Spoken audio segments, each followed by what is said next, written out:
नमस्कार. आपल्याला विकसित भारताचं स्वप्न साकार करायचं आहे तर आपल्याला महिलांना, स्त्रियांना, तरुणींना खूप मोठ्या प्रमाणावर या कामात सामावून घ्यावं लागेल.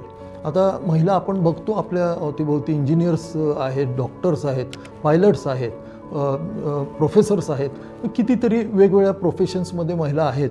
आणि आपण रिसेंटली ऑपरेशन सिंदूरमध्ये पण बघितलं की महिलांनी आपल्या पराक्रमाचा डंका खूप मोठ्या प्रमाणावर वाजवलेला आहे. आता तुम्हाला एक उदाहरण, याच्या आधी घडलेलं उदाहरण सांगतो.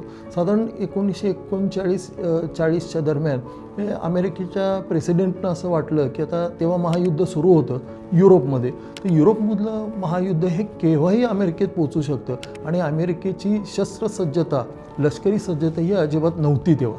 तर त्यांनी जनरल मोटर्सचे जे प्रेसिडेंट आहेत, त्यावेळचे प्रेसिडेंट होते नुडसेन नावाचे, तर त्यांनी ही जबाबदारी दिली. नुडसेन यांनी खूप समर्थपणे ही जबाबदारी पेलली आणि हजारो लाखो अमेरिकन महिलांना आणि इतर सर्वांना, कंपन्यांना ह्याच्यात सामावून घेतलं. आणि अमेरिकेकडं तेव्हा केवळ 3,000 विमानं होती, तर त्यांनी 3 लाख विमानांची निर्मिती केली. 86,000 टँक्स म्हणजे रणगाडे तयार केले. त्याच्यानंतर कितीतरी प्रमाणात युद्धनौका त्यांनी तयार केल्या.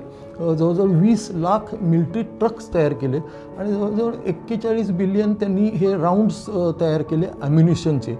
आणि ह्या सगळ्यामुळं अमेरिकेला दुसऱ्या महायुद्धात त्यांच्या मित्र देशांच्या बरोबर साथीनं विजय मिळवता आला.